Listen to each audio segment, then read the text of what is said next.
Episode 467 of Fourth to Jawn. I'm Gail Saunders here with Evan Hollywood Herm, Mr. Primo, aka Prime, aka Lucky in the building. We're doing a live shoot today. This is, for me, Eagles is all about history.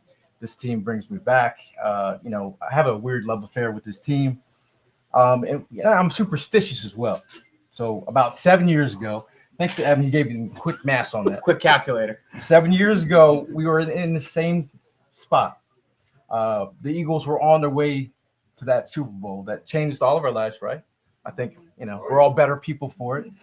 But, the vibes have been high for us and for my girl in the back. We were in Brazil, the start of the season. Should we have spent all that money in Brazil? Probably not. But it was a great opportunity to see the birds. It's because we believed that they could make it to the Super Bowl.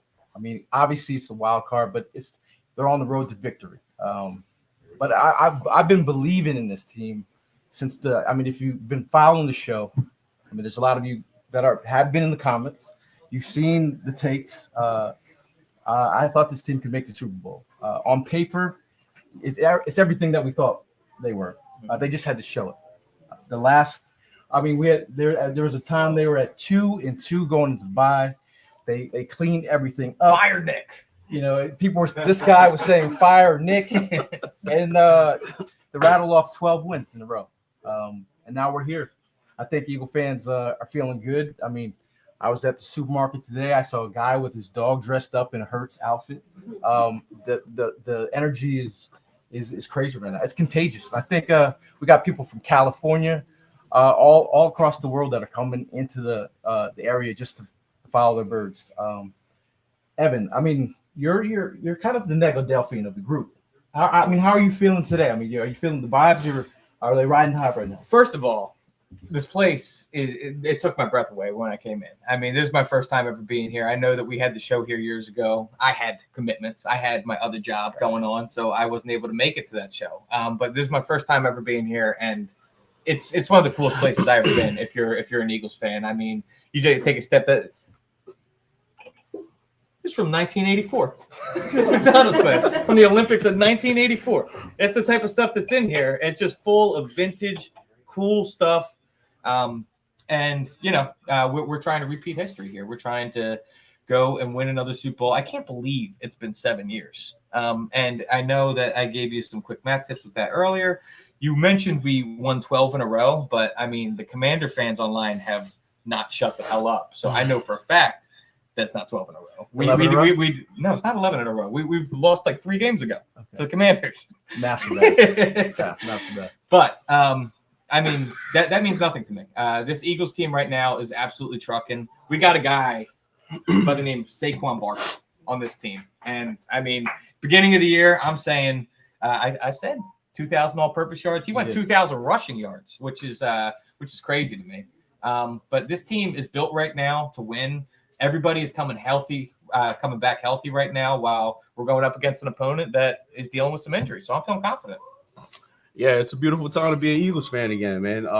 Again, here in this vintage spot, my breath was taken away as soon as I walked in. A lot of stuff that I remember when I was in childhood. So it's a beautiful thing.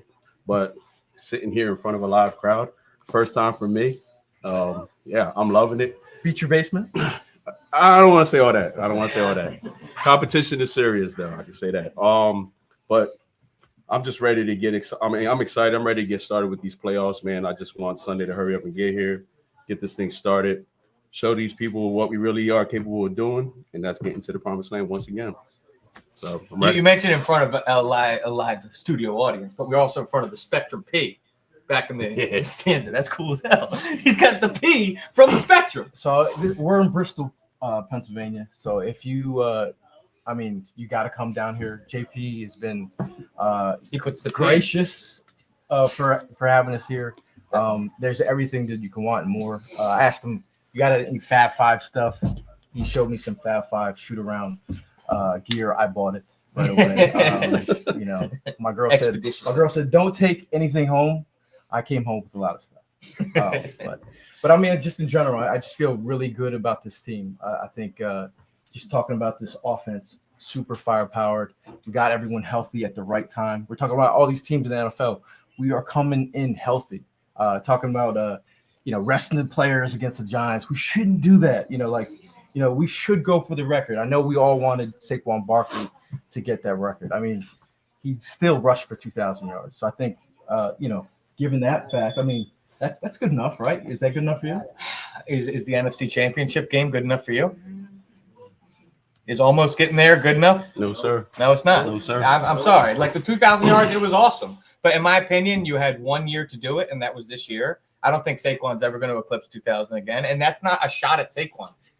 He's the 9th person to ever do it. Like that is an insane feat to do, and this was the opportunity to do it, and we didn't, and that's fine. But are you sure? But that's not what you were saying like 2 weeks ago. What? It's not okay? You wanted to go for the record. Yeah, of course I did. We all did. We all agreed that we wanted to go for the Tim record. was the only one that was really anti going for the record. I mean, after watching that game, do you not think that Saquon could have ran for 300 yards versus that Giants team? I get that they would have been playing dirty, but come on, like he could have gotten the record. But that's the thing. Like if you grew up in the 90s, you saw Emmitt Smith do what he did. You saw Barry Sanders do what he did, and people will say, "Who's the better running back?" We all know Barry Sanders was that guy. If you put him behind that line, he would have rushed for more yards. Yeah. The real ones know, and for me, that's enough.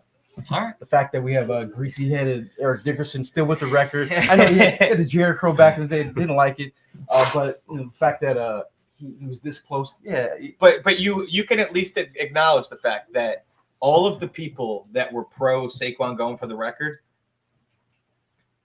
they're going to be loud if things go south. But they're not. They're not. But they're not. Because we're going to win. We're not going to give him no exactly. But we do have some great guests coming up. We have Ken Dunek. He was a Dunek from he played with the Eagles for a couple of years, and then he was with the Stars as well, and played with Dick Vermeil. We also have Barrett Brooks coming in from NBC Philly. Also played with the Eagles and also won a Super Bowl with the Steelers. So he's going to entertain us about at 8 o'clock. And we also have you guys in the crowd who are going to give us the hot takes. I know Ivan's got a hot take. I know Tim's got a hot take. A lot to say. Maybe Nick has something to say. But just thinking about I'm excited for tonight. I'm going to be honest with you, man. Well, I'm excited for tonight. I'm pumped for this game this weekend. There is, I mean, I'm friends with a Green Bay Packers fan, so I'm hearing a little bit of trash talk, but between them, between the Commanders fans, all of them, there is so many teams in this NFC that are feeling high and mighty right now, as if the Eagles haven't been up there with the Lions as the most dominant teams in the NFC all season long. I mean, it's been the Eagles and Lions all year long as far as who people think out of the NFC is going to Super Bowl. And now all of a sudden, since the playoffs started, people want to say that the Eagles have a chance at losing the first. It's not going to happen. This is something we constantly be talking about. We're never going to get our credit that when it's due. Right. So I'm okay with that. Let them keep on talking. Let them keep on having their their glory. I did see some underdog shirts over there on the rack. I wonder if that makes a return. I don't know. We'll talk about making his return. We're gonna introduce Ken to the building. Shout out to Ken.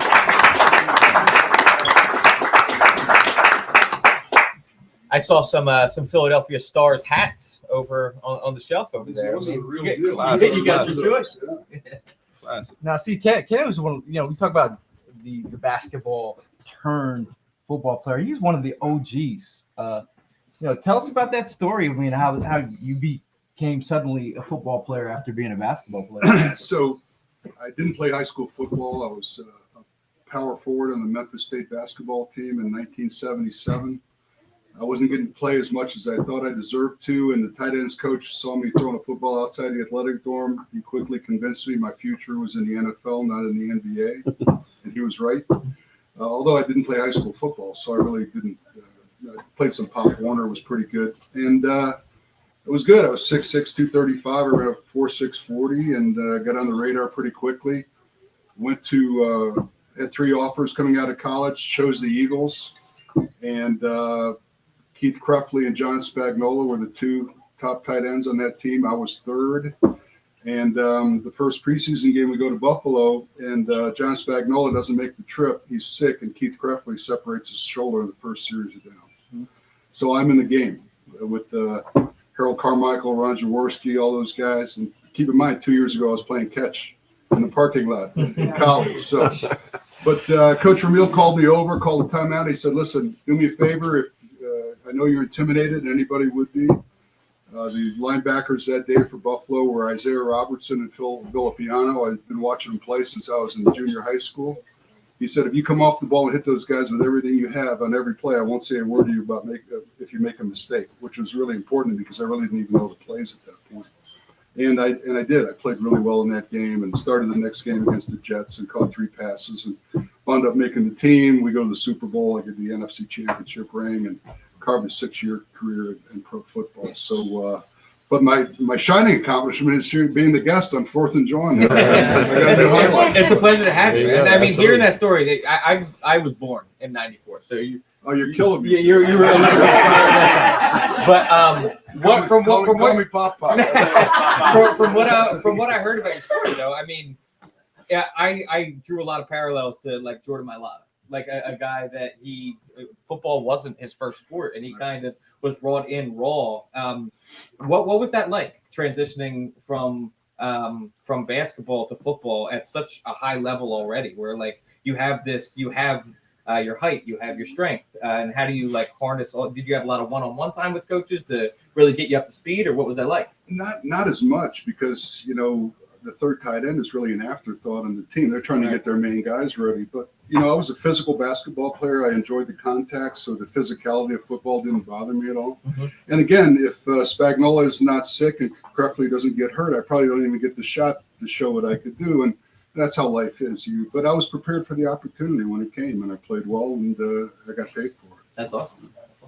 Talking about tight ends, we just brought back a guy called Dallas Goedert. I was a big fan of his coming out of college, just to see him flourish like he has. We can always count on one thing: him getting injured for a couple games. You don't have to do him like that. I'm just saying. One thing we can count on with Dallas Goedert. Come on, no hope. He's I'm gonna not make, saying tight ends are sissies. he's gonna make some big plays and Not and then get injured for a couple games. So I feel like we on this podcast we talked. Is this going to be Dallas Goedert's last year in Philly? I don't. Is his contract up? This is his contract. This is his contract here. I mean, listen. If you look, Calcaterra is a pretty good receiver. Mm-hmm. He's nowhere near the blocker. Cheaper the Goddard as well. Well, and then you have to fit things into the salary cap in this day and age too. So I would be surprised if Goddard's not back. But players earn the right to go into free agency, and if he gets offered a boatload of money somewhere, he should take it. That's why you play the game. Yeah. For the time that you played the game, I'm pretty sure you know, but like, what's the difference from back then to what you see now? I was a really big tight end back then at 6'6", 240. I would be a mediocre sized tight end right now. These guys are 6'8", 6'9", 280, 290, some of them. And the speed of the game is really, the size and the speed of players. I go on the field every once in a while for a game as a spectator, and it's almost terrifying, the collisions that you see down there. I mean, it's really, and these guys bounce right back up like nothing happened. So they're bigger, faster, and probably a little meaner. Yeah. Now talk about the coaching. I mean, you were you played with Vermeil. I mean, you look at Vermeil, a guy who's in the Hall of Fame, a guy who, he wears his heart on his sleeve. I've seen him cry multiple times in interviews. But how would you describe, Dick Vermeil, playing with Dick Vermeil versus and looking at a guy like Coach Sirianni? Well, Coach Vermeil made me cry when he put me on waivers in 1981. But great guy, has maintained a friendship with people like me. I was a lower level player on that team, but to him, I've always been one of his guys, and he stayed in touch with me. He has a great wine business that I try to support.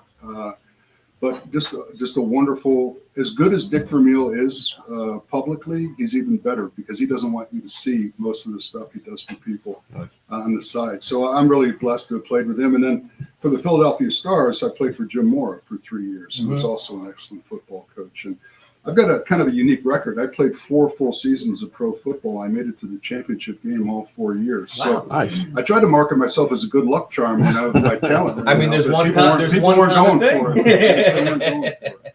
But I had a good run, and then in 1986, when the USFL folded, I had an offer to go back and play for the Steelers for about half the money I was making with the Stars, and at that point, I just decided to retire hang it and run a up. private business. So Nice. I wish I would have kept playing because I had triplet daughters after I retired. I could have used the money. The stat you just threw up there, I love that. The fact that you said you like 4 teams, 4 championships. Yeah. We just got finished mentioning the last time we were here was 7 years ago when we made the trip to the Super Bowl. Yeah. And here you are on the podcast with us. So I'm going to take that as a good luck, John. It is, and I just talked to Doug Peterson before I came with it tonight. Okay. Did you really? Yeah, Doug, You're gonna drop that little video. I got the proof if you want to see All it. right, we take your word for it.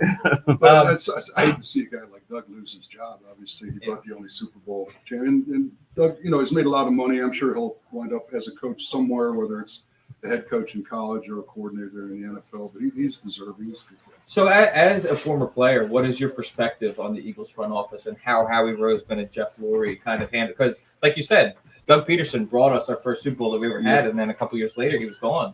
And do you think that? What is your take on the front office? So I have to tell you, I was an outspoken critic of Howie Roseman because I didn't really think he was qualified to have the job. I mean, he worked his way up, and give him credit, but from a football standpoint, it really helps to play or coach the game to be able to judge talent. I didn't think he had that on his resume. Mm-hmm. He's gotten much better. And if you look at the depth of the team, all you have to see is we were playing guys on offense, especially that no one had ever heard of, and we beat the Giants' first team. So not only are we a good team, we're a deep team at almost every position. And you got to give Howie and his staff a lot of credit for that because they built a really good squad. You look at this roster from head to toe. There's a lot of stars. There's a lot of superstars. The trenches are packed. I think the offensive line. We talked about Saquon breaking 2,000. You look at this offensive line; they've been juggernauts. You bring in Becton in the offseason. I think he's been amazing. Dickerson has been amazing. And then Cam Jurgens, replacing a guy like Jason Kelsey in your first year and then making a Pro Bowl. I mean, what do you think Cam Jurgens has meant to this team? Well, Jurgens has some seasoning because he played guard before he took over the center position. I think that helped him. And, don't forget, Lane Johnson may be one of, if not the best right tackles, certainly in Eagles history and all of pro football. So you win in the trenches. Both lines are solid. We've got great skill position players. Look at how they've improved the defensive backfield with Mitchell and Jawn and these guys, and Slay still has a little bit left. So the Eagles don't have any weaknesses necessarily, but the beauty of football, it's a one-game tournament, and you've got to show up and play that day. Penn State proved that yesterday. That quarterback, unfortunately, probably had the worst game of his career. Mm-hmm. Sam Darnold came up small in the Detroit game the other day. So that's the beauty of football. You got to play well on that given day. The Eagles have everything going for them, and I do expect them to beat Green Bay, even though Green Bay is going to be a tough opponent. Definitely. You think about Green Bay, Love having the hand injury. It looks like he's going to be full go. Watson out is going to hurt him. Yeah, Watson's. I mean, I think Watson being injured, he's an explosive play guy. He doesn't have the crazy stats, but what he does is create space for the rest of the players. I think in terms of Jaden Reed, people are like, Jaden Reed is just a guy. He got us on the first game, man. I mean, he got us on the first He had game. a 70-yard touchdown, Yep. right? And Yeah. 4 catches for about 138 yards. So, I mean, you talked about, we've talked about the Eagles' offensive line being stellar. I mean, everybody in Philadelphia knows that Jeff Stoutland has a hand in that. And so, from your perspective as a former player, we kind of have this aura about Jeff Stoutland where I know that his title is run game coordinator and offensive line coach, but it almost feels like he has more pull than what his title suggests. Do you see that from a player perspective where a coach doesn't exactly have the title of head coach or coordinator, but they end up getting more respect than their title? Well, I think Stoutland has created a culture with this offensive line. And, when you create a positive culture, it leads to things actually even greater than football or other than football. I know he's extremely well respected, and I've been at practice. I see the way he works. He knows when to coddle the guys, and he knows when to kick them in the butt, and he does a fair amount of both of those things. And anybody would be impressed with Stoutland, the job he's done. Yeah. I know his wife is also part of, like, she takes a lot of the family's wives out for, like, so they have like this whole crew where they go out to dinner and they create this family atmosphere. And you look at Becton crying the other week, and he was just sitting on the sideline sobbing, and he's just talking about how much it meant to him, being in this kind of situation, and him the guys leading the way. It's just a great atmosphere coming from the New York Jets. Sure. I mean, football is the ultimate team game, and people have to realize it's a 12-month occupation. You really don't get any time off when you're the off season. You're training, and you play to win a championship. You're making money, and you want to make all pro and all that stuff, but the ultimate goal is winning a championship. And there have been great players throughout their whole careers that never got to the playoffs. And to be able to make it into the playoffs and the Super Bowl, it's a tremendous honor. And these guys have the right attitude. I don't think they're taking it for granted. So we were talking about to start out the show that we were all sitting here wanting Saquon to break that rushing record. I mean, you talk about how hard it is to get the playoffs. I feel like you're on the other side of that. The Eagles should have done what they did, right? Just sit everybody. I came from an era where players played. And, Coach Vermeil played all the starters every snap of every preseason game, and nobody got hurt. We were in such great game shape that it was actually that you're less likely to get hurt the more you play. Now, that could be a freak thing. So my opinion was, and I said this on my podcast last week, I personally would have gone for the record just because I'm from that era. That's what we did. I understand the argument of if you play Saquon, you got to play all the offensive linemen. Yep. You want to rest them. And keep in mind, I think another big factor was the bye week was in week 5. Yeah. So these guys needed a break. They needed a break, for sure. As much as I would have liked Saquon to break the record, I can understand the logic of him not playing. Now, people in the chat are asking you, Pete, they would love a score prediction for this week's game.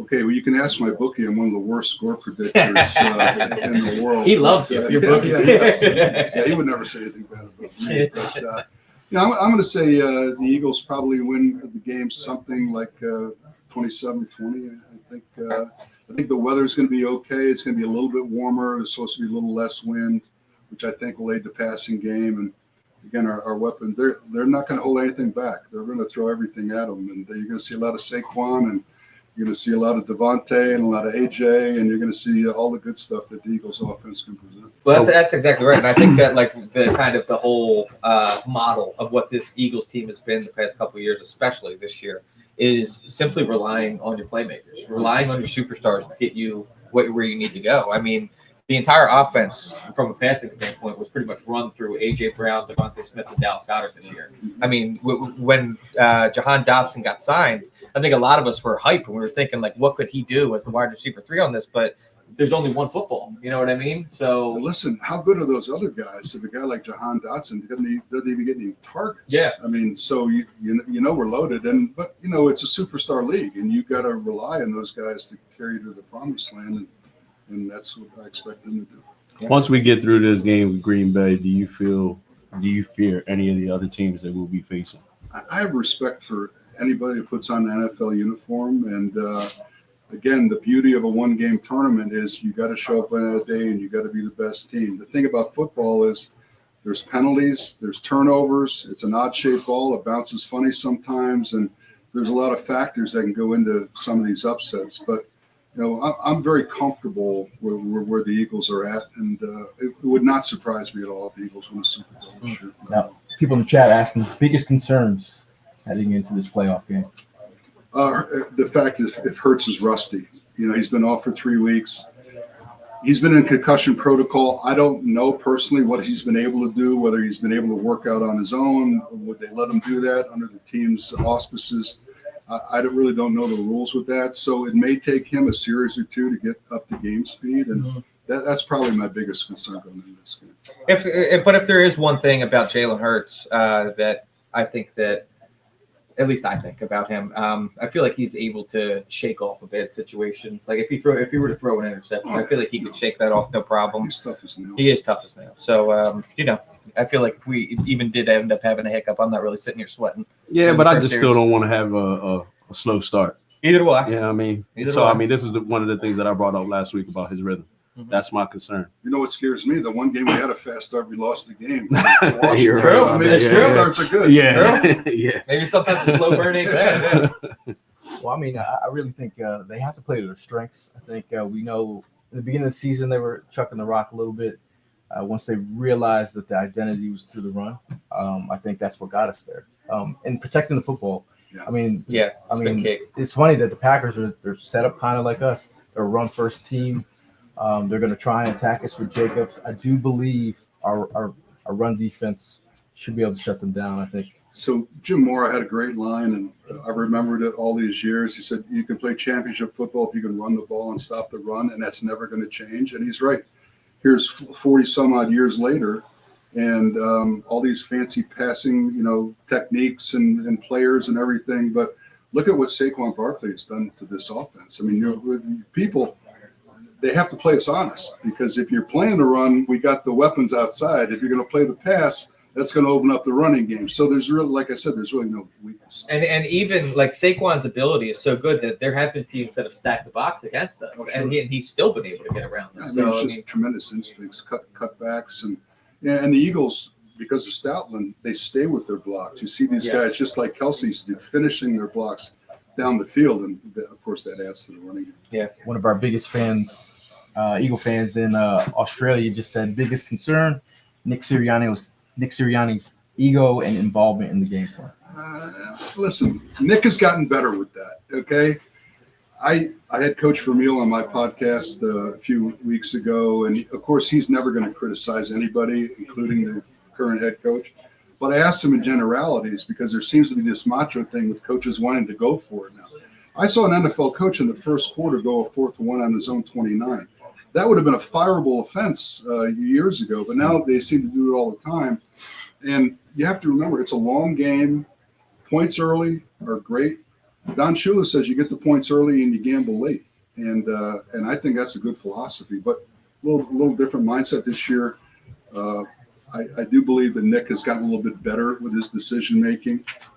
Somebody might have called him in on the carpet after he yelled at his own fans, and went for the 4th down instead of the field goal. But like you said, Nick's mantra is get better every day, right? Uh-huh. Well, Nick has gotten better. Right. He's gotten better through the course of the year, and that's all you can ask. let me ask you a question, because I feel like this is a polarizing topic for not Eagles fans, but there is some people that feel this way. Why did the tush push take so long to enter the NFL playbooks? And is it, a lot of people are saying that it shouldn't be in the game. Do you think it has its place? I don't remember if it was. I thought it was illegal years ago to push from behind. Right. And then they changed the rule, and we take True, advantage yeah. of that. So that might be the number one reason why. Yeah, that's a good point. I forgot that they changed that rule. Now, Ken, before we get you out of here, we know you have your own podcast. Where can people find some of your content and some of the nuggets that you're dropping? I do a podcast with Mark Eckel, who used to cover the Eagles for Trenton Times and NJ.com. We had Todd Harriman's on the podcast last week. It's called The Bird Brains with Ken and Mark. It's available on Apple Podcasts and iTunes and all that kind of stuff I don't know that much about. Luckily, I have a producer that handles all that stuff for me. So, but check it out. I think it's a good podcast, and hopefully we have a winning report for you next week. Now, I heard you're going to be at the game. Are you tailgating? I will be at the game, and I will, of course, you got to tailgate if you go to the game. I am sitting in a suite, however, though. Okay. So I'm not Slight gonna- flex. I'm not Yeah, gonna be- We do have our own tailgate. I'm not sure if that's. I just heard about it. Yeah. I just heard So about it. you have a cheesesteak with your name on it, made by yours truly. If you choose to come, I've handed never by passed me. by a cheesesteak, as you can tell. Yeah. So, that'd be great. yeah, I'd love to have you. But we really appreciate you jumping on. Great to be on here. And shout out to my man JP Lutz and this Yes, outstanding museum of memorabilia it's here. beautiful here, If you've man. never been to Buckscounty Trading Company, you got to come see it. It's amazing. Definitely. I'm gonna set up a sleeping bag. I think I might spend a night here. That's crazy. Yeah, I mean, I'm just ready to talk some football. I mean, we want some hot takes out there. Anyone have a hot take they want to mention early? Everybody feeling confident against Green Bay? I mean, there's no one shaking in the boots, right? Right before we came here, I had the game on week 1. I was watching. Okay. Okay. I think Little we'll be scout okay. report? I think we're good. The Reed I can't is. wait. I mean, is there any concern about like? I feel like our corners, as the season went on, it's been pretty lights out. Slay, as the year went on, like towards the back half of the year, Slay's been playing phenomenal. And then Quignon has been on fire all season long. Yeah. Obviously, we didn't have Cooper DeJean in the first matchup versus the Packers. So, I mean, the secondary is looking nice right now. Yeah, well, you got to go back to that being the first game. It's like you said. I mean, it was about getting in the rhythm, taking the rust off. You know, we had that We don't start our starters and the we didn't- preseason. right? So, I mean, we ended up putting a lot of effort into that game to get back, to get on track. So, I think 13, 14 games later, yeah, we're definitely ready to go, and they're going to see a whole different side of us on Sunday.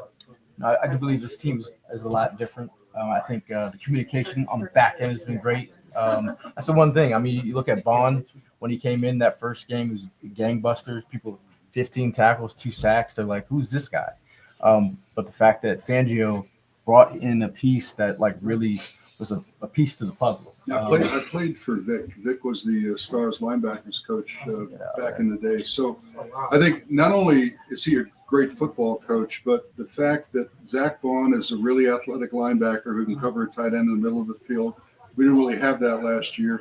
And then you've got Mitchell and DeJean, who allows us to play man-to-man in the back instead of just that cover 2 zone. Yeah. We can be more aggressive with the blitzes and everything. So the combination of those 3 players and Jalen Carter stepping up his game and Fangio's schemes has made this defense really tough for him. Now, looking forward beyond the season. I mean, you mentioned all of the rookies that have been balling out this year. We've had a lot of young talent that's been doing well.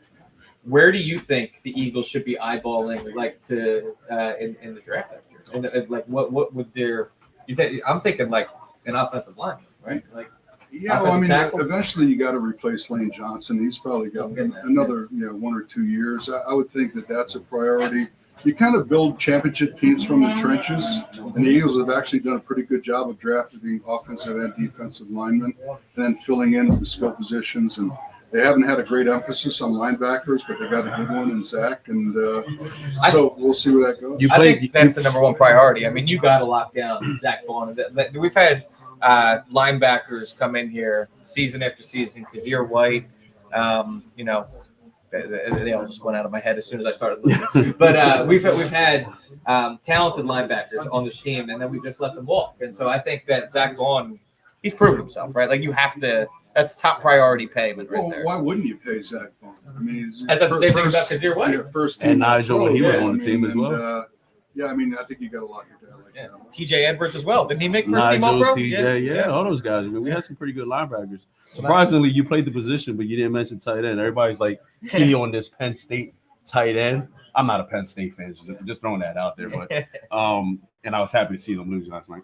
But what do you think? Like, I mean, do you think that kid's a target that everybody's like hoping for, or is it something that they really gonna go ahead and focus on? I think so. I didn't see a whole lot of Penn State football this year, but I know that he's pretty highly rated. And like I say, if they can re-sign Goddard and Calcaterra is a good enough backup, I think they're okay in that position. If not, obviously you got to look at the draft to replace him.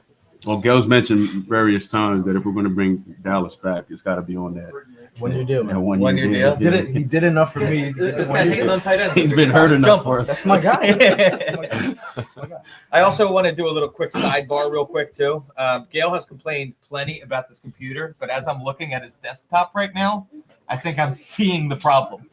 He's got a lot of stuff open. Yeah, he's got 1,000 things open right now. That's a huge If you sidebar. see my desktop, just imagine what my brain looks like. No wonder he can't add numbers. But again, thank you, Ken, man. We appreciate you coming on. Appreciate you, sir. guys. Appreciate Thanks you. a lot. Thank you very much. Yes. All right. Now we're bringing out Barrett Brooks, man. He's a fan favorite. You're always replacing me. Looking good, man. Looking real good, man. Hey, man. Sorry about our boy, man. I know. That's what's up, man. What's up, fellas? Hey, doing What's Barrett? going on, man? Everything good? It's all right. What's up, man? Everything good? You bring out the Super Bowl ring there? Nah, you know, I left it up. It's Eagles time right now, baby. Okay. It's Eagles time, man. You know, I'm not trying to, you know, I mean, I love my Steelers, but it's Eagles time That's right right. now.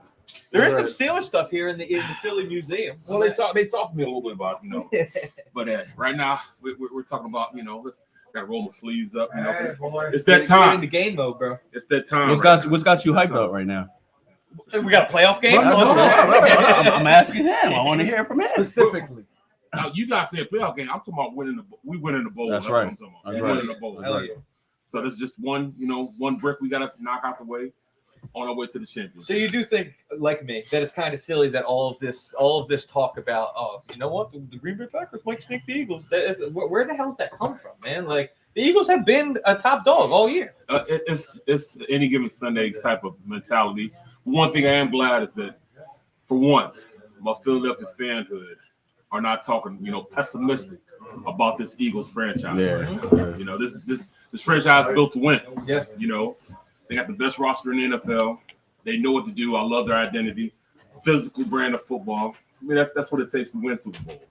So Barrett, you being part of that 2005 Steelers Super Bowl team, starting that playoff run, what was your attitude going into it? Like, what were the players' attitudes? Same thing. You know, we knew we were the best team. In fact, it was one of the things like this.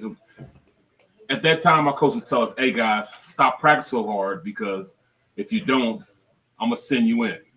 They had to tell us to stop practicing so hard because we had the mentality, if I'm playing against these guys in practice, when I get in the game, it's easier because I've already played against the best. But I think this Eagles team's the same way. They know they're the best. They know they have the best roster. Right. They understand how gifted they are at every position. They understand they have the number one defense, the number one run game, the number one running back, the number one offense as far as, who do you stop? Pick your poison. You want to stop the run? We'll light you up on the outside with the receivers. Oh, you want to stop the outside receivers? Then we'll light you up with the run. Oh, you want to try to do both at the same time? Jalen Hurts will go out there and run it, pass it, whatever you want him to do.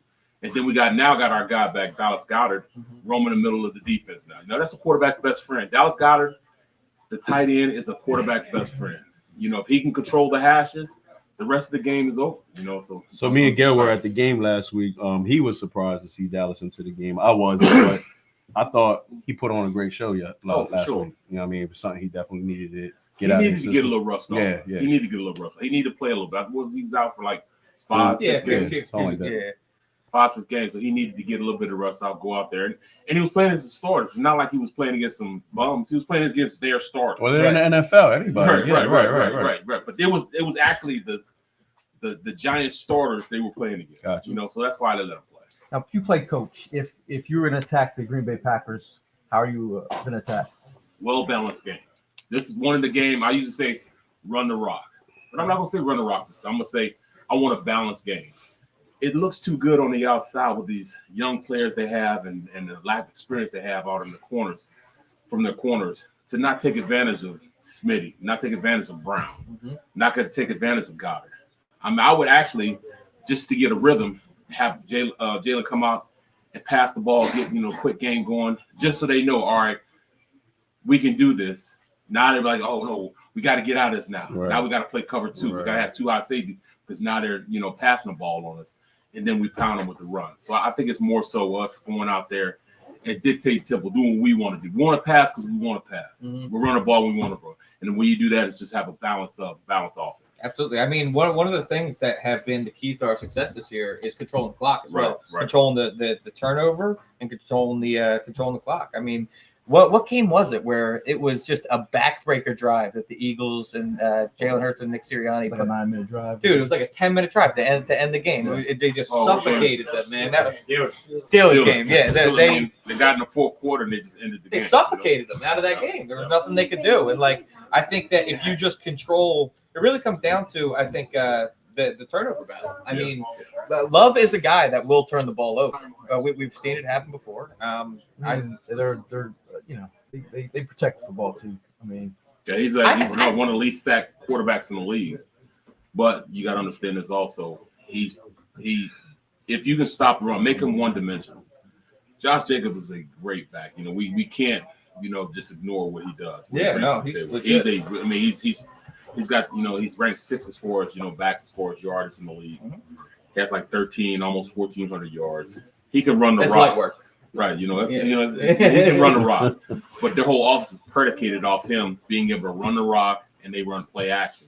They can't hold up one-on-one with just drop back pass. Right. They need the play action game in order for them to open up their offense. A lot of his production comes in the first quarter, Right. and a lot of his rushing attempts come in the first quarter. So I feel if you could limit him and his touches in the first quarter, I mean, you can make him predictable. It sounds like JD is going to be crucial in this game. I mean, we're talking about run stuff, and what is your thought on his development so far this year? I mean, I think that he's come along a long way this year. The expectation of him was he was going to come in and be the next Warren Sapp, but he was never that guy. He's a guy that's going to go out there and play steady. I think he got overdrafted because, he's a run stopper. His frame alone, Right, but I mean, look what he did. I mean, just even in the last game against the Giants, that's what his job is: go out there, get penetration, stop the run, and that's what he did. He did a great job going out, stopping the run. We need him to do that this game. We do need him to do that. Yep.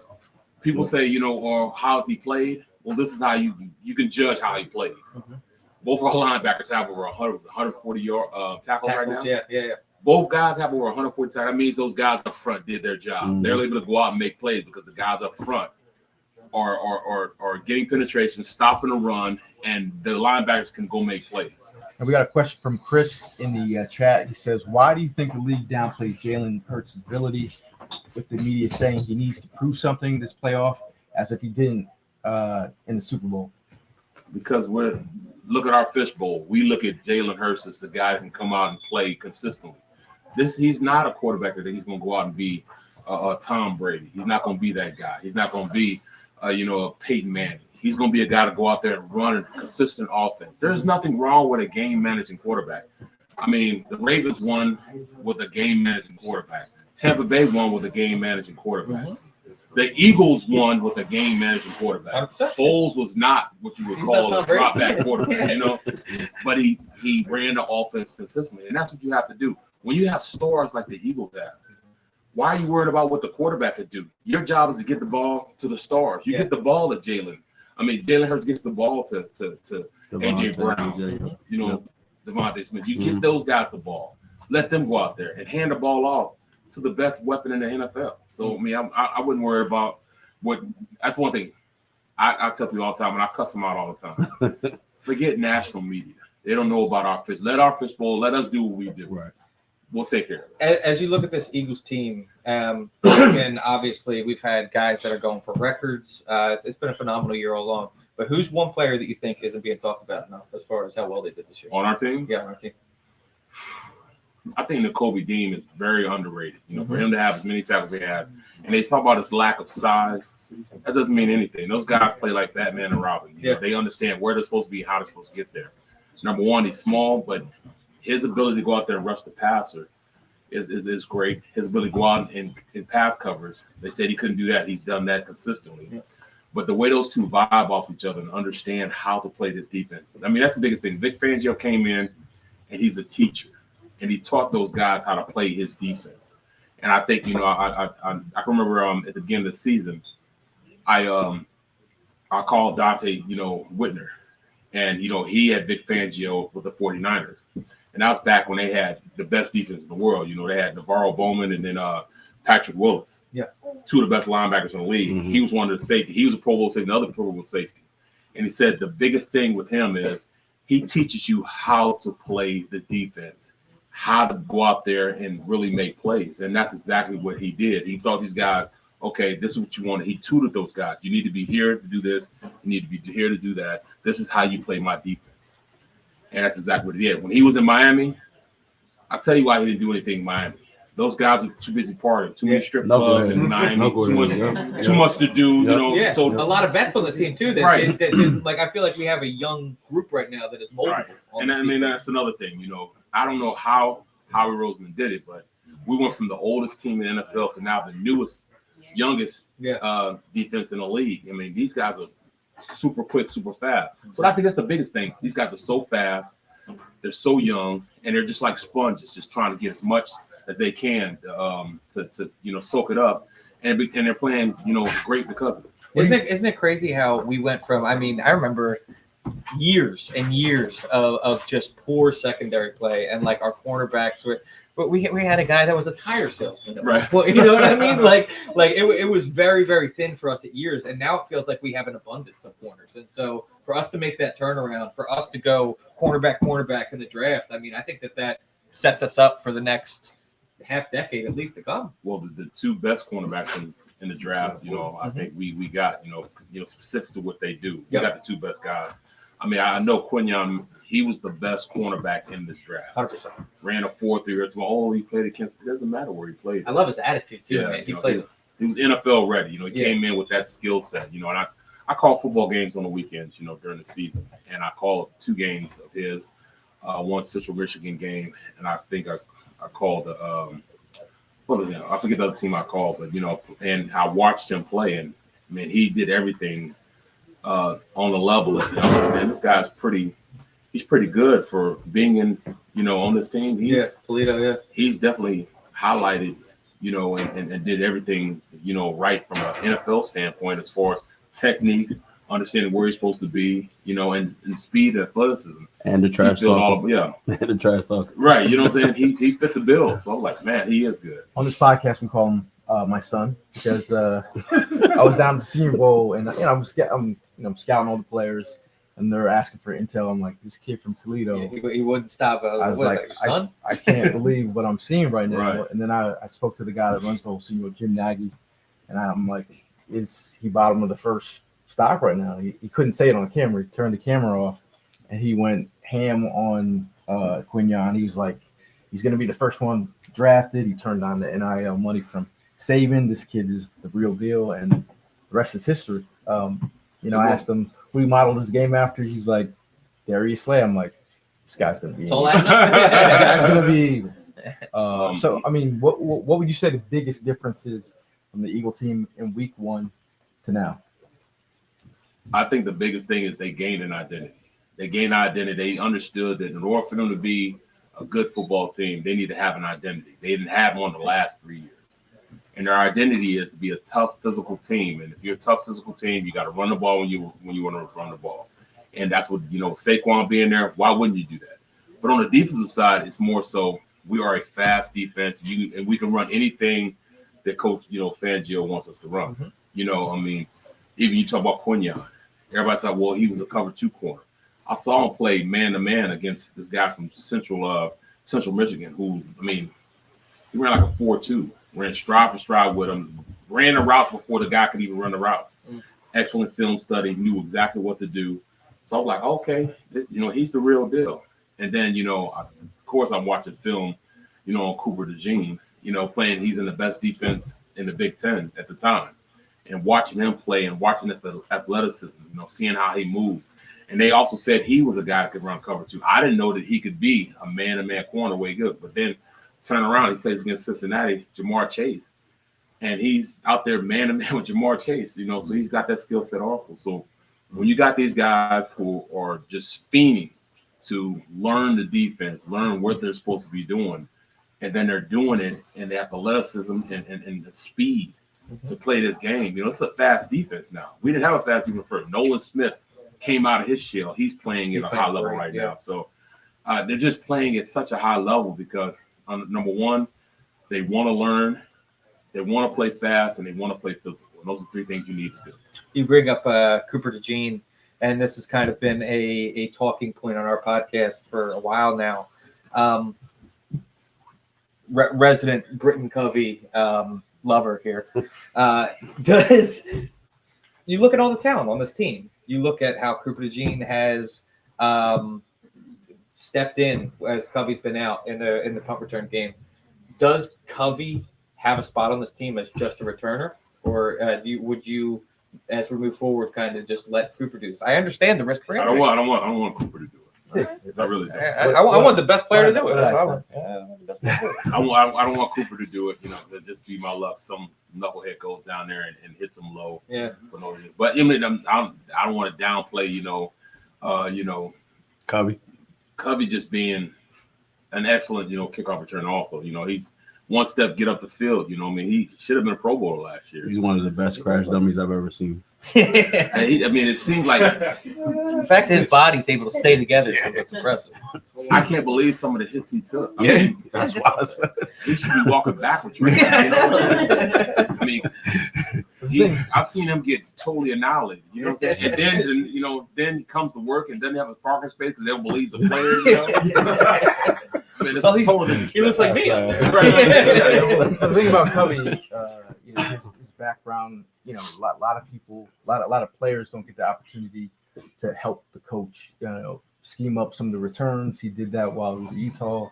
I think, And I called, I said I called football games, and I actually called the game with Covey being a return. Like, he is pretty good. Yeah, Okay, pretty good. he's cheap. He's Right. smart. That's the big thing. Yeah, And people don't realize that he goes to You got your players' Covey lockers coupons. and he puts notes in special teams notes to the players' locker room. Love letters. Love letters. He's a good guy.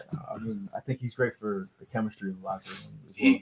He's underrated as far as his ability to return. He's quick, he's fast. I mean, even at the receiver position, he has that type of skill set. But he's kind of small, so I think that's why they kind of downplay what he is. But I mean, I thought he was an amazing player when he was in Utah. I called the Utah State game, and he balled in. Yeah. So I knew he could play. I knew he had the skill set to play.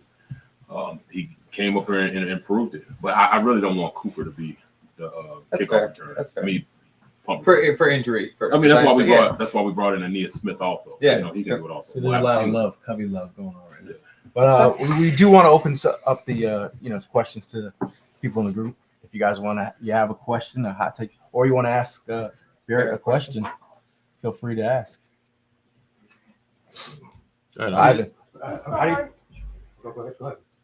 Who's the hardest person you ever hit? Hardest hit you ever laid out? Man. That's a good question. I like that. Hardest player I ever hit. I don't remember the hardest player I ever hit. I remember the hardest player I got hit by. Who's that? Mr. White. Oh. Reggie White. I played against him. Was it an honor after you got hit by him? Like, thank you, Reggie. Absolutely. Yeah. He was the best player I ever seen play. The best player I ever played against, and he's the best player to ever put on a helmet and shoulder pads. Did he pray for you after he hit you? Nicest guy in the world. Nicest guy in the world. I mean, for instance, we're playing the Packers, and we go up and we just brought this guy in, Richard Cooper, to be that guy. Richard Cooper's the guy. He was going to be Mr. Reggie White stopper. So we bring him in. What I'm saying, and we practicing, and at the time they put me on the bench and they playing him starting right tackle. Rich was a really good tackle. Really, really good tackle. I saw him play. He played against the best in the business, shut him down. Well, playing against Mr. White is different. So he turns around and he says, all right, we're going up there to play him. And he's taking all the reps. He's taking all the reps. We get to 5:30 in the morning. I get a call from Ray Rose. I'm like, what is going on? You got to put things in perspective. Ray told me I wasn't going to dress. I wasn't playing in this game. So I went down. I may have had an extra couple scoops of ice cream and red velvet, cake and everything, had me a couple beers, to help me go to sleep. Because it was different back then. Right. It was different. Back then, smoking cigarettes? It wasn't like, guys were smoking halftime in the locker room. You had the Gatorade, you had the water, and then you had the beer right here. Guys like Zordes and Kirk Avale would drink a beer before, so they could get some sleep. So it was different than now. These guys got shakes and everything, So long story long, I get a call at 5:30 in the morning, and it's Ray Rose say, get up, it's time to get up. I'm like, what's up? Get up, you gotta go. I'm like, what do you mean I gotta go? You just told me I wasn't playing. No, I said, well, what happened to Coop? Don't worry about that. I said, what happened to Coop? Coop, oh, he called Reggie-itis. I'm like, what is Reggie-itis? Man. Long story long, he didn't play in the game. I ended up going up playing. So I'm out there. I'm thinking I'm having a great game. I'm having a great game. Me and Mr. White were battling. So he said, he's the nicest guy in the world. Oh, that was a great block, Brooksy. Great job. Nice. Oh, you really reached me right here. That's a good job. So it's the end of the game, and we're actually winning. We're winning. Yeah. I think it was like we were winning. I think it was 7-3 or something like that. It was 7-3 or something like that. Mm-hmm. So it's like 2 minutes left in the game, and at this point, I'm totally exhausted. 2 minutes. I've given every ounce of my soul, Yeah, you're fighting for my your life. well-being. Yeah. I can't sweat anymore because I've just totally exhausted myself. And he comes and said, you did a great game, but hey, Brooksy, I'm gonna have to go hard right now, okay? I'm like, what do you mean you gotta go hard right now? Long story long, a sack and a half later, they get the sack, hits Rodney Pete, he fumbles, they go in, they score, we end up losing 10-7. Oh man. Yeah, but going against Mr. White. Yes. Let's talk a little bit about the back end, right? Since I think the Gene came in, I think the communication has improved, which in the beginning of the season, we were talking about pass rushers not getting there and whatnot. And since the back has been locked down, I think it's allowed the front end, right, a little bit more time to hunt. Yep. Right? Can we talk a little bit about the communication with him going in? I think you see it on the field, you see it during practice. Don't beat me over the top. They're in communication between him, Mitchell, and the other corners, talking about like what their game plan is during the secondary or whatnot. Absolutely, that's what it is. The communication, but it has a lot to do with schematically what they're doing now. You remember back in the day, we used to run that picket fence stuff. We're like 8-10 yards off the receiver. You can't do that and really expect for your defensive line to get there because it's just like pitch and catch. All you raise up, boom, throw a little out right there. That's 7 yards. Well, defensive line can't get there that fast.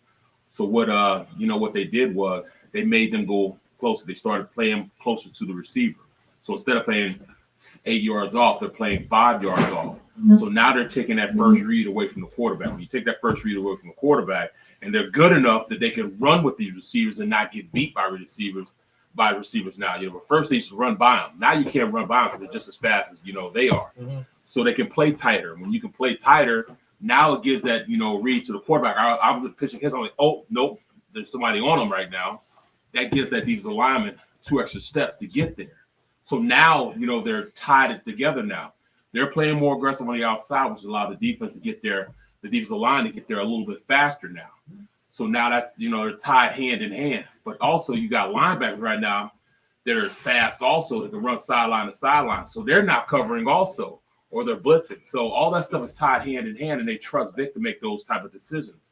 So now the quarterback can get now the lineman can get to the quarterback faster because now they're not worried about throwing it out and quick out routes and things of that nature. So all that stuff comes hand in hand with how you call the defense. And I think Vic Fangio's done a great job in mastering that. And there's probably a lot more comfortability too when you're going out there with a fully healthy squad, right? Like when you don't have to rely on a backup safety or something like that, where that's in the back of your mind that you got to think about giving some extra help to. Like if that all the players are out there are the starters and everybody just does their job, I mean, it's got to make it a lot easier as a player, right? Knowing that you got everybody is reliable behind you. You got Reed Bryant, just one of the smartest players in the league. And he sees stuff that a lot of people don't realize he sees, and his ability to go out there and play hand in hand, play in the box, and play deep is really an asset for him too. But then you got CJ who's just so athletic enough, and people kind of downplay it, but his ability to go down there and really get this team going. He's that spark that they didn't have last year. I truly believe if he was there last year during that, that 6-game, fiasco we had at the end of the season, he's one of those guys that keep us from going in that direction. Because when you got somebody out there that would say, all right, we're not letting this happen. Let's go. Let's get at it. You know what I'm saying? He's one of those guys that gets the defense amped up, gets them in a position where, they want to go out there and ball. You can't just downplay those type of things. BG being out there, him being out there running his mouth, and then when you have elite talent, it's real easy. When you got a guy like Jalen Carter in the middle of that defense, that he can make a play whenever. Him and that ability, it makes the confidence level out there when you're on the field a lot better. You know what I'm saying? Not that it makes it easier, but you just tend to want to get there faster and do things that more harder because you got athletes out there that can play. I mean, I think that's a huge part of like having the massive bodies that we do on the defensive line, and Jordan Davis and Jalen Carter and Milton Williams. Like he's a gem. People don't understand how good Milton Williams is. He's a gem. Yeah, and like it's a couple guys like any one of those guys, especially Jordan Davis and Carter, like those are guys that will demand a double team, Yep, and so that is only creating more mismatches out there for Absolutely. everybody else. Absolutely. Yeah. Now we like to speak things into existence on this show. So Absolutely. who's going to be your offensive MVP and defensive MVP? My offensive MVP, I'm going to go with AJ Brown. Mm. I mean, I really think that this is going to be a game where they're not going to be able to stop him. How do you stop him? You know what I'm saying? I mean, Saquon's still going to have his $150. But, I think really AJ Brown is going to be the real difference in the game. I think he's, can be playing a little coy. It's almost, my knee and whatnot. There's nobody healthy right now. Nobody in the league is healthy right now. You're never as healthy as you are when you come into camp. And it's a war of attrition. You play a gladiator sport. You're going to be hurt. You know what I'm saying? And I think he might be playing a little coy. I'm not.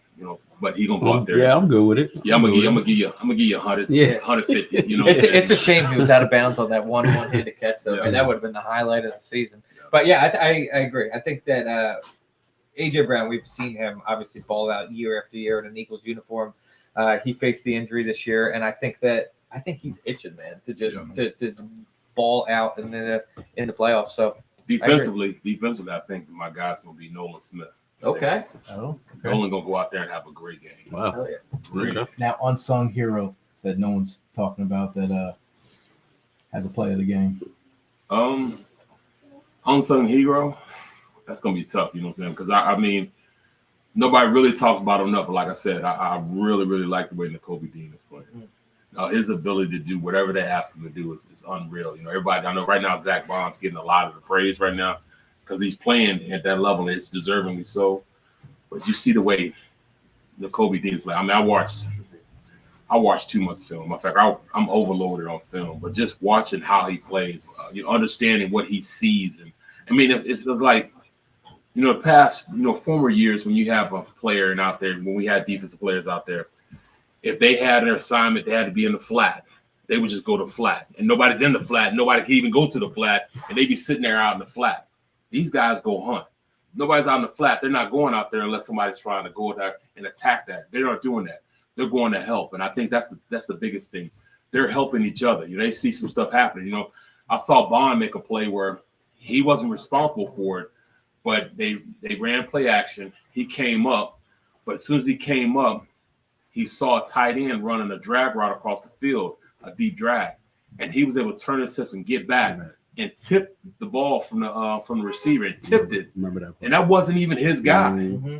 But that's him being instinctive and understanding, okay, if there's nobody here, I'm out of place. Let me get back into place. So he was able to drop back. It was almost like it was Tampa 2. Tampa 2, that middle linebacker has to get way back. Well, it wasn't even Tampa 2. He was able to get back and make a play on that receiver just because he just didn't want to sit down and just be out of the play. He wanted to go out there and hunt and make something happen. I love the fact that you mentioned the defensive player there. Who do you see being the key to Sunday's game? More the defense or the offense? I think the key will probably be Carter. If Carter can go out there and rush the pass the way he's been rushing the passer, but penetration kills all run plays. What's up, big dog? Hey, Barrett, good to see you. Penetration kills all run plays. If you can penetrate, it makes the running back stop and start his feet, and you're going to have to do that against, this running back. He's that good. So if they can get penetration up the field, I really think it'll have so much of an impact on the game because not only that penetration when they're trying to run the ball, but also when they're running play action. And we know he just messed up his elbow. Right. But if you can get people in his face, he's going to think twice about trying to, with somebody in his face, hit that elbow. So if those guys can get pushed up the field, it'll be a real good game for us. So Davis and Carter, they need to play great. Williams. Can you, as a former player, as a guy that has been on a Super Bowl team, can you speak to team chemistry and how much that plays a part in a team's success? Because I think back to the year that we won the Super Bowl 7 years ago now. Wow. I think back midway through that year, I had this moment where I was like, I've never felt this before. I was like, this feels like we're going to win it this year. And I feel like you look at how this team interacts with each other, how they gel with each other, the celebrations, all the stuff that they do. How much does the team chemistry being at the level that it's at right now play a part? Because I feel like now feels a lot different than it did last year and even 2 years ago when we went to the Super Bowl versus the Chiefs. There's nothing like knowing that your brother's there for you. But I got the same feeling, and to me, even 2017, what started with me was the second game of the season. Mm-hmm. Here's this little young guy coming in. He kicks a 62, 63-yard field goal. And from that point on, they win the game. And then the very next week I think we played against the Chargers. And what turned the stage for me to know that this is a special team was the running back. What was his name? Garrett Blunt. Yeah. Garrett Blunt was just toting the rock Went off against the Chargers. I was there. And it wasn't what was going on the field, but I looked over to the side and saw the entire defense up, looking at Garrett Blunt run the rock on that 64-yard run, and how Fletcher Cox, all these guys were up, and they were just celebrating. And all of them were just up and just, and I said, that just made this team. That just galvanized this team. Yep. Because I get goosebumps thinking about it. That galvanized the team. Watching him run the rock, and that's our identity came after that. That's why that team started playing the way it played. When you have the entire team celebrating on just that one play, really galvanized that team. And from that point on, it was on. So you mentioned sorry, Pat, but you mentioned that, and like that play that you're talking about this year. For me, I've watched Saquon Barkley do the backward turtle 1,000 times now, and seeing that sideline reaction, like I feel like it's exactly what you just described. Well, even Will Shipley getting a touchdown call back and watching Saquon jump the highest I've ever seen, besides the hurdle, right? Being that ecstatic for his teammates, that's the kind of thing, or like the Van Tumerns of the world making a block. Those are the kind of things that, to me, the little things make the biggest difference. It's usually the offensive line is like the tightest knit group, on teams. Well, everybody's tight on that team. Everybody tight. Everybody gets along. Not necessarily buddy, but they all interact with each other. They all are friends. I've been on teams where, it was like the worst situation in the world. These guys, we didn't even talk to each other. Defense guys didn't talk to the offensive guys. Special teams didn't talk to special team guys. It was just like very cliquish. And those cliquish teams, they don't do well. I was playing with Detroit, and they don't do very well at all. Yeah. This team, everybody gets along. Everybody talks to everybody. These guys generally are around each other all the time. You know what I'm saying? Now, Barrett, we appreciate your time. We know we got time for autographs. For sure. We got you set up over in the back, but we appreciate you coming out, man. Appreciate it, man. Thanks for having me, man. Dropping it out. So just so damn long. Welcome back.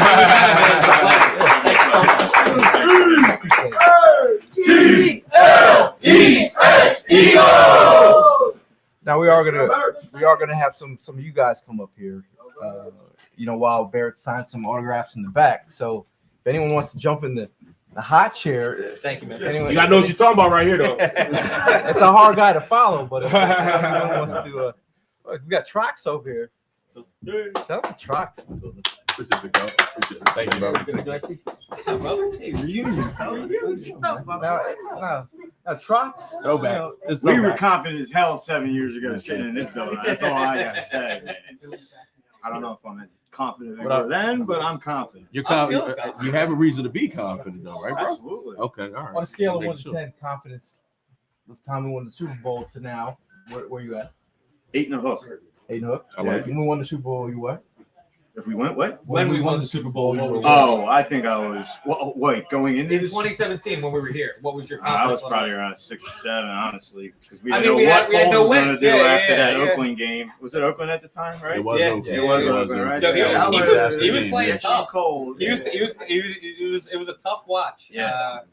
Those final regular season games. And even part of that Falcons game, it was really that game was awesome. Though. It was a good game. It was tight though. I was sweating. I was just watching old highlights from my phone from that game. Man. Yeah, it was awesome. I still have the image of Jalen Mills doing the finger wag when it just went through Julio's hands. Yeah, but being in Philadelphia and we saw that play happen, we're like, all right, where's the flag? Yeah, where's the flag at? It's going to be popped just out. like how in the Super Bowl on that final Hail Mary. I was doing the same exact thing. Yeah. I just want to let you people in the chat are yelling Trox. Oh yeah, man. What's up, fellas? Yeah, man. Yeah, I didn't go nowhere. I'm just a dad, man. I'm coaching more.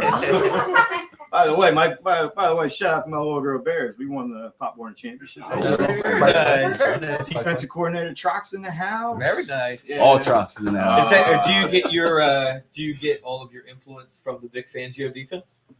No, you got to do a little different with the 10-year-olds. You know what I mean? But I go from a 4-4 to a 5-3 to a 6-2 to an 8-2 on a drop of a hat. Like, these kids know what they're doing, so it's fun, man. But anyway, back to the Birds. Yeah, I honestly, fellas, how confident do you think we would be to keep the Packers under 10 points? It's floating in my head. I got 17. Like a touchdown and a field goal, touchdown, 2 field goals maybe, but I honestly, they scored a lot against us in that first game, but like we said, we didn't have Cooper DeJean. We didn't play our starters in the preseason, so I think that this is a different team that played week 1. Yeah, and I feel completely confident. This defense has been lights out ever since Vic Fangio and this defense has started clicking. I mean, they've been holding teams to next to nothing. So I have all the confidence in the world. I think 10 points. Oh, I think the Eagles, if they could score 3 touchdowns, they win this game. Absolutely. I got them 31-17. What do you have? I mean, I think we get a 30-burger on them. I seriously think we're going to keep them under 17. It all depends on that first half. Packers score early in games. Well, if we hold them early, right. I think we're good. It was mentioned that Jacobs likes to go all out on that first quarter. Yeah. And you stop him right there, that game is ours. Yeah. And you know what? Stop the run. Our D-line, they're so bad. They are. There's some bad boys up there, man. I love watching it. So let's get the love. We want to get the love and show the love. Did you ever see Jalen Carter holding Jaden Daniels when he was at LSU and at Georgia? You know what I'm talking about? Yeah. He was holding them up. Do you think that we ever see that out of Jalen Carter in the NFL? Him picking a player up like that? It's possible. Yeah, but then expect what we've seen is possible. Yeah. You get a fine for that? You will. You will. All right. So before I leave, let somebody else talk. What's the one thing that would kill this team? Injury. Besides, that's easy. That's it. Yeah, he's out. Would kill this team in which way? I mean, first quarter's our problem always. What we score? Under 5 touchdowns in the first quarter this year? I believe it is. Not counting aside from that Washington game. Yeah. So what do you want to say? Like a late start? A late start? I would hate a late start. We're so used to it. That's what I hate saying. Poor run defense. If we start leaking. Yeah. That would be a problem. I also say playing sloppy. If we end up turning the ball over, I think that would be we have to win the turnover battle. Yeah. I mean, I don't think the Birds have a problem with starting out basic and keeping it basic because no matter what, they're going to switch it up in the second half and go full throttle. Yeah. I don't know if it's planned that way, designed that way. I really don't. It's a serious chess match they're doing all year, and it's worked so far. But I do love how, we talk about how effective Josh Jacobs has been in the beginning of the year. I would much rather have a back like Saquon Barkley, who is the second half just killer. You know what I mean? Run it down their throats. You look at Josh Jacobs, he's a big guy in the first quarter. Saquon, he's got over 1,300 yards in the second half. Yeah. So you feel like he's the closer. I feel like, Mariano Rivera for the Yankees, that's Saquon Barkley for the Eagles. He closes games out. I feel like couldn't even do lights out Lidge, World Series winner lights out Lidge. Mariano Rivera.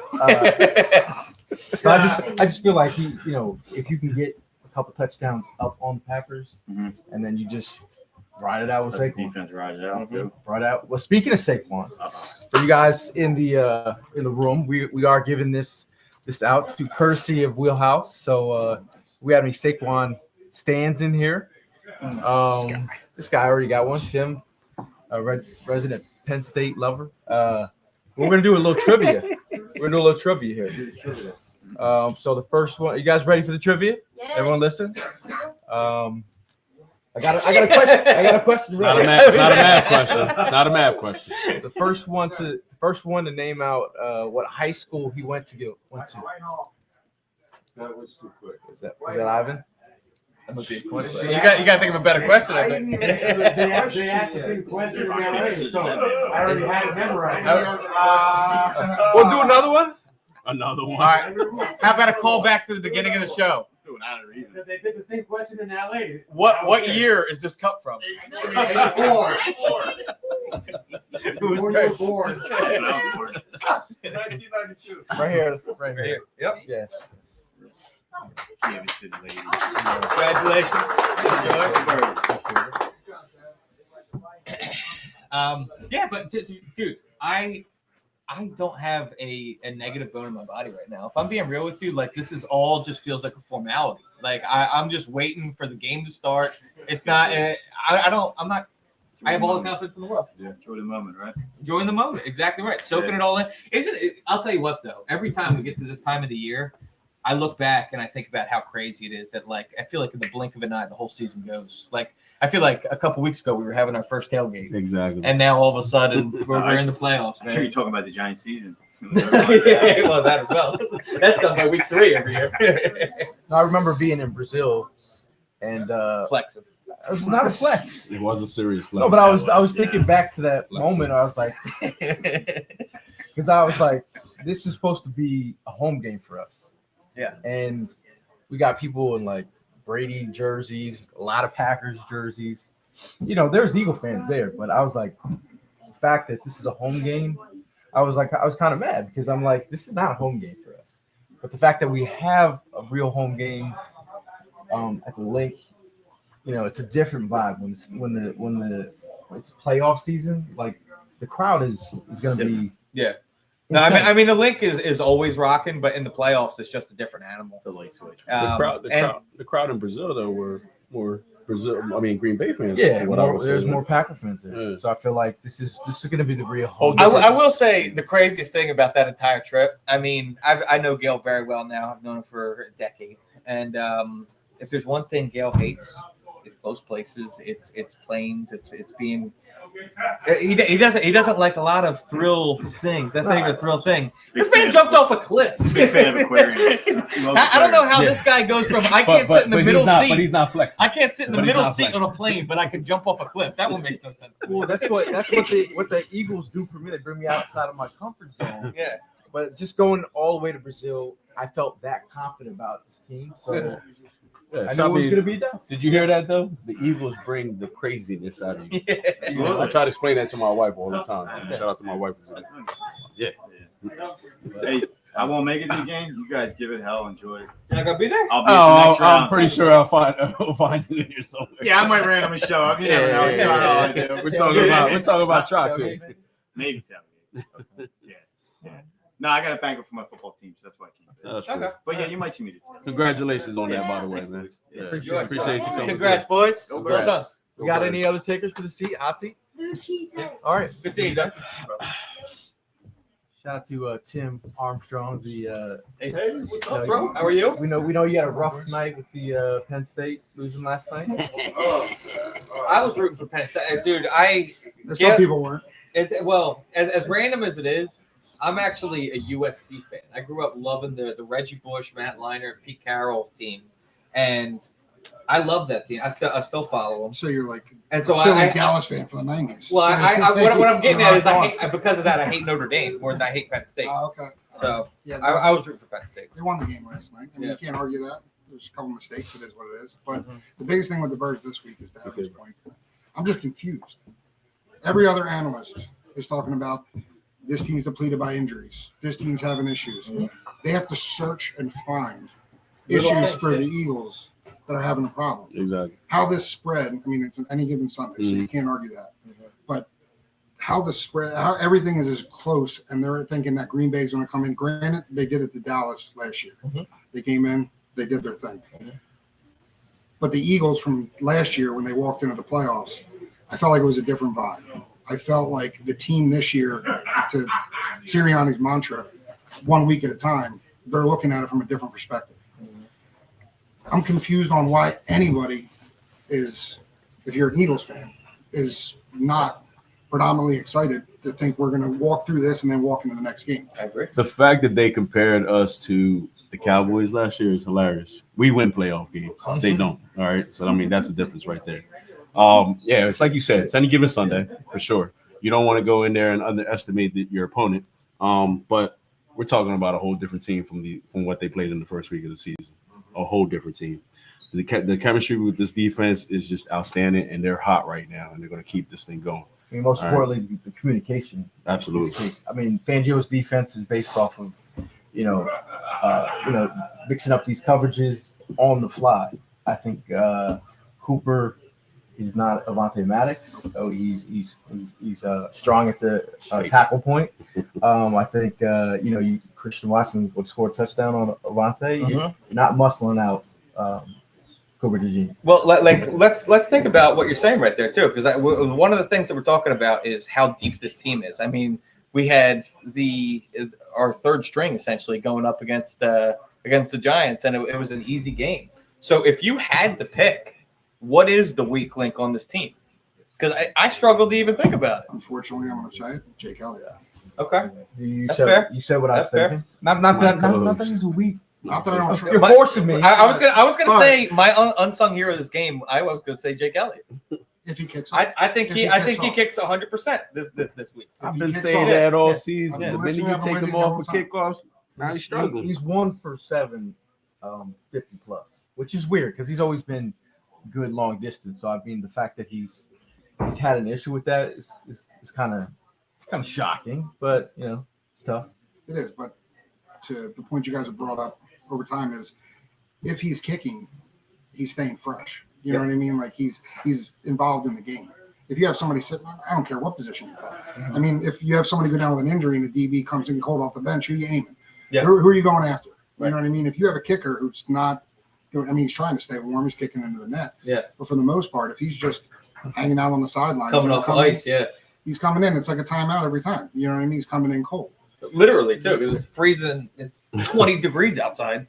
I know we're playing the Packers, and they're a cold team, and they're going to come in, and they're going to give us a game. I mean, to his point earlier, 10 points, I don't think it's a blowout by any sense, but I think if we control the clock and we continue to run the defense that we're running, and to your point, Vic Fangio, everybody that he's been before, there's always been a defensive player that's argued with his system. Somebody who didn't disagree. Yeah. I think the bonus of having Cooper DeJean and Quinyon Mitchell who come in as rookies, I'm not going to say they don't know better, but they're just like, you got it. You know what I mean? Like, this is the system we're buying You're the into. coach. You're the vet coach. Yeah. And then as everybody scrapes and you bring in a Zach Vaughn, you bring in these guys who are just like, what's the system? This is how we're running. Mm-hmm. There's a reason why he's been involved with the NFL for 40 plus years. Dude, isn't it crazy? He coached Ken. That's insane. That's And crazy. he's still out there killing it. You know what I mean? Realistically. So I don't know how anybody doesn't have the Birds winning by 14 plus. Yeah. So your final prediction? Realistically, I'm going 24-10. Hell yeah. Okay. Appreciate Love it. it. All right. Appreciate you. I like that. Go Birds. Appreciate you, Tim. Anybody else? So we have another one. Wow. question First right of there. all, the fire fit right there, bro. Bring it in all the right vibes. Did you see they have? How you doing, man? What's up, y'all? Yeah. Mark is Mr. Demonstration, if anybody want to know. They do have Iverson's high school jersey back there. You see it? No, I see it. Okay. What's up, y'all? What's up, y'all? How you doing, How you man? feeling today? Good, good. I'm doing good. What's your level of confidence sitting at right now? I mean, we're all high and mighty. I don't think it's gonna be close. Where's your head at? He walked in with some swag, Hell yeah. so you gotta be hyped. Yeah. Yeah, Walked in with some swag, so you definitely gotta be hyped, right? absolutely. Wow. I want to know from your perspective, our fans this Sunday, how is that going to impact the game? I mean, as you look in years past, in my opinion, I mean, the Eagles fan base at home games specifically has been like all the players point to that. You if you go into the building, you can feel it rocking. If you're down the street, you could feel it rocking. So I really think that the fans they play a huge part in the Eagles' confidence. Even in away games, I mean, there's half the away games this year. The Eagles are filling out half the stands. I think about that Minnesota Vikings game, NFC Championship, Meek Mill's playing, crowd. Loudest I ever heard. There was a vibe in there that I knew we were not going to lose. I think about the San Francisco game where we took out Purdy. Purdy. Yep. Beat him up pretty good. Yep. I felt like the energy level in playoff games are unmatched. I feel like I always talk with the Eagle fans all over the world, all over the country, just about like, I follow the team. I love watching it at home, but like in the building, playoff time, it's unmatched. Yeah, we take it up another notch. All right, it's playoff time. I mean, I'm wanting to tell you, being in the building, I mean, I'm giving it up my all from the time the coin is tossed. All right, because when they go ahead and they win the coin toss, they defer the ball. I love knowing that the defense is going to go ahead and start off the game. Both of these guys have been in the stadium with me. My wife has been with me. They see a whole different side of me. And like I just said, playoff time, they're going to get a whole different side of me now. I'm ready to go. I probably won't even be sitting there. All right, and I always give courtesy to the people behind me. I feel your energy right now. Yeah, I'm telling you, I'm hyped. I am Get it. hyped, bro. Let's get it. I'm hyped. I'm ready to go because I haven't felt like this in a minute. You know what I mean? Like my confidence level last year with the playoffs and all that stuff wasn't there. But this year, it's something totally different, man. Totally different. Yeah, I'm so anxious to get Sunday started. That's one thing I think that is kind of annoying me too, is that there's so many people, obviously non-Eagles fans, that want to point to be like, oh yeah, well they collapsed last year. It's like that year's team has absolutely nothing to do. It's two completely different teams from a mentality standpoint, from a personnel standpoint, coordinator. There's nothing that you could really compare last year's team to this year's team other than the quarterback and a few other positions. You know how the people are going to talk. Yeah. My last question, the most important. So I'm a mentor to the youth. Okay. I travel around. Demonstration for the youth is my handle all over. You guys have been talking about chemistry and just how it's close knit. How does the Eagles football team, as a unit, how does that relationship that they all have translate as an example for the youth? Because I teach a lot of kids, they love sports and all that, but how does the Eagles and how the good they're playing right now translate to, an example for the youth? Well, I mean, you use the word example. I think that's a great word to start. I mean, you look at how we've talked about how Barrett was talking about one play that he looked back on where the entire defensive line was standing up and they were watching the offense celebrate, and they were celebrating with them. And I think that you show them, like, even when if you're a young kid in Pop Warner or whatever, stay involved in the game. You want to continue, even though you're on defense and the offense is out there, you want to still be invested in the game. And it's a whole team effort. It's not just about your individual success in the game. It's not just about the fact that you went out and got sacked. It's about that your team went and won the game. And so I think that showing them that it's not just about the individual success, it's about the bigger picture is a great example for the Eagles to set. And know that you're getting that in today's games as well. I mean, let's go back to the Saquon back hurdle. All right. I mean, you saw how the team stood up and were shocked. And then I think they showed it on NFL films. And I think that was like the highlight on ESPN, everything. So that right there just shows you the chemistry. So, I mean, you've seen that. We get youth guys that come to our tailgates, you know what I mean? And you can see how amped up they are and the communication they got going on and the friendship they got going on. So it plays a big part. Trust me. So, I mean, I think that gap is definitely filled in with what you're seeing today with Philadelphia Eagles. In terms of like Saquon, I feel like for a role model, you can go look at any youth football team, youth league. You got stars that are like, I'm the man. But to see a guy like Saquon say, let the young guys eat, because it's a team thing. Obviously it's a team sport. He's doing amazing things, but just the way that he carries himself has electrified the city. And it's weird because he's only been here for 1 year. But, I got an opportunity to work with George Spector, sell some of his artwork, and to watch Eagle fans look at a piece of artwork of Saquon Barkley, and they would just walk by and say what he means to them.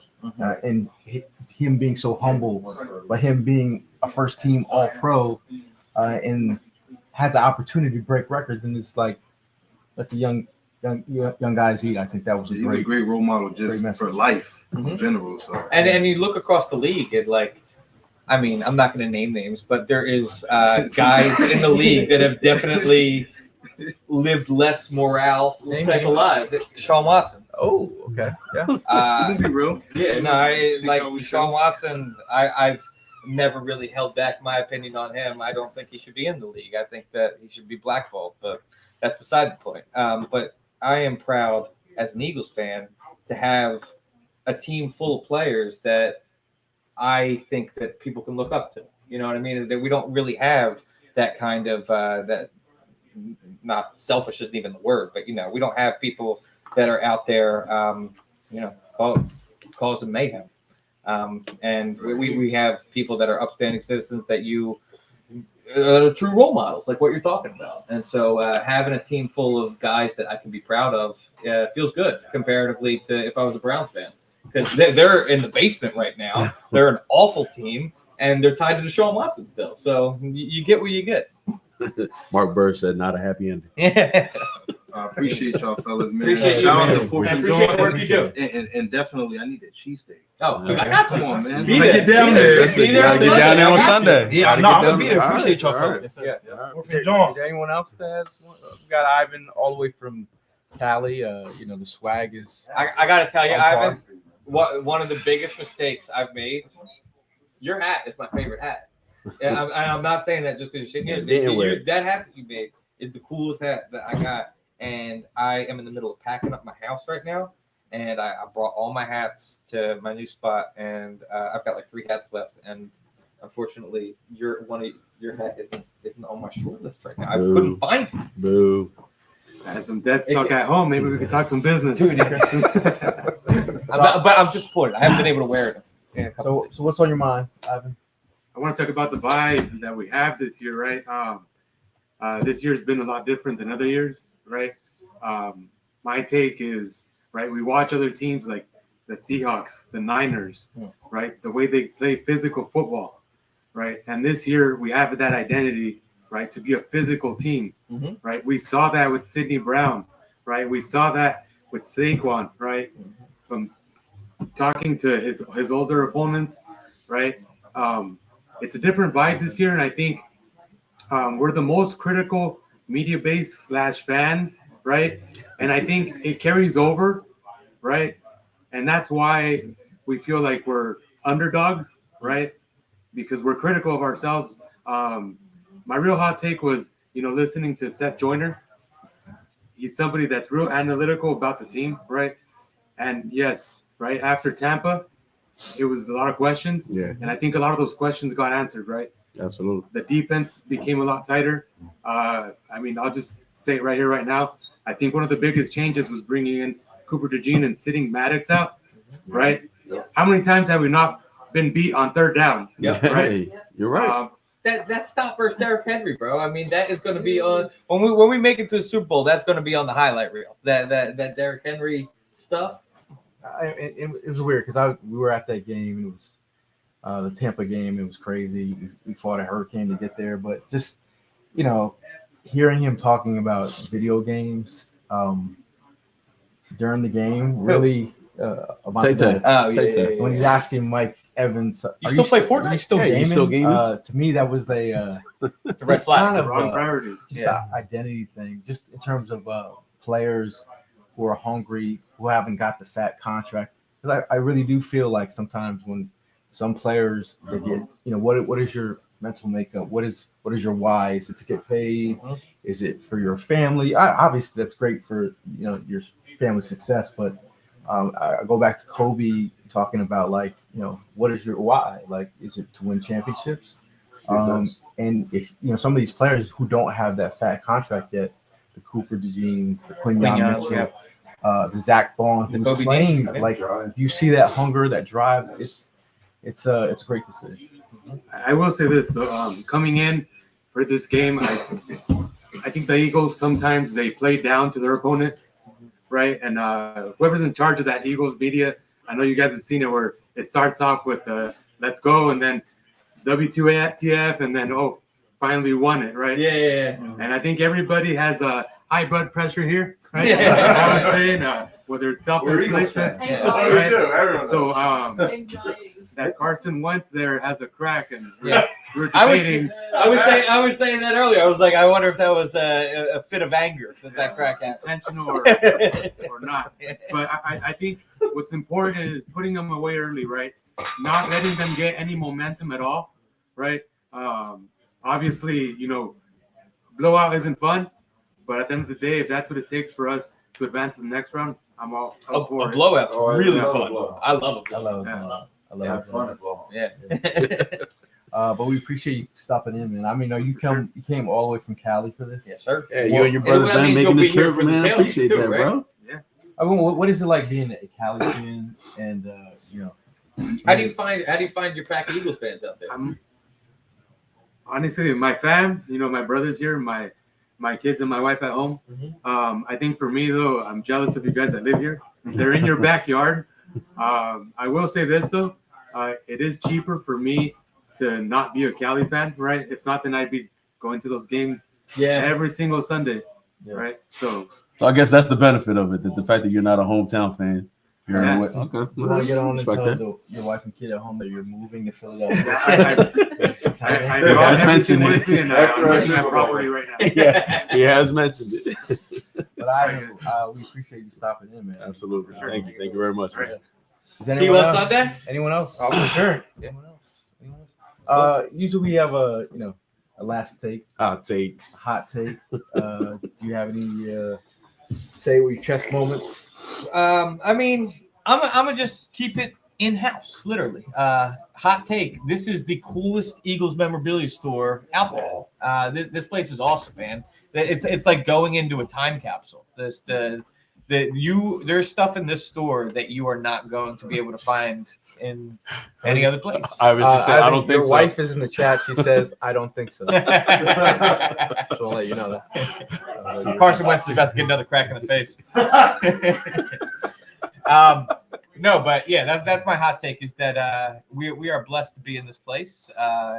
Big shout out to Buckscounty Baseball Co. And this is awesome. And thank you, Pete. I set this all up by myself. Looks good. Looks good.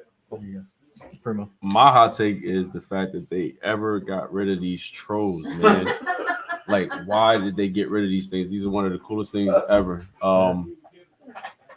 That's my favorite piece in this store, and I'm definitely gonna go be walking out of the store with that. I mean, like, why? I'm seriously, why? Like, that's Not only that, it's one of the like, cutest. we I mean, talk he's about- cute as shit. we talk about cool, right? Look at that year. That's from 1982. This thing's older than I am. I'm not 92. 92. Still older than me. Old enough. I say it with your chest. I just feel like Eagle fans need to gain more confidence. You gotta show up to the stadium with your chest out. Hold your head up high. This team has showed you who they are. The record speaks for itself. I think playoff football is here, man. Yep. Oh, it's definitely here. It's here. Yeah. But we want to give a shout out to Bud Light for holding down the podcast all these years. Appreciate you guys. Appreciate Red Bull for giving the tailgate wings. Shout out to Evan Hollywood Hearn. He's gonna be making cheesesteaks at the tailgate. It's always a good time with Evan's cheesesteaks. Hopefully they last. Cefali's Pizza. Supplying the Pizza. cheesesteaks. They will be supplying cheesesteaks this Yes, Sunday. sir. So Make we're good. sure if you guys are going to a playoff game, get there a little bit earlier. Whatever time you usually got to games, So we'll Kick- make sure we're there by 6:30. kick it up a notch. Kick it up a notch. Shout out to Tim, man. Tim's been a great supporter of the tailgate for the past few weeks. Took one tailgate for you guys to come, and look You at can you guys sleep in the now. car? You're coming every week. I love it. Well, we have season tickets, but we never knew about it. Now Yeah. you know. Now you got. We're look at glad that, that you see? know now. Yeah. But once again, we appreciate everyone coming by in buying stuff. Shout out to JP in Pops as well. It's been a great ride. I mean, I want to buy the whole store, Dude, if I could. So big. If I could. No, I did So not. big. If I could. I can't come back in here. But we appreciate you guys in the chat as well, in the comments. It's always go Birds, and we'll see you guys Go Birds. in the next one. Go Birds.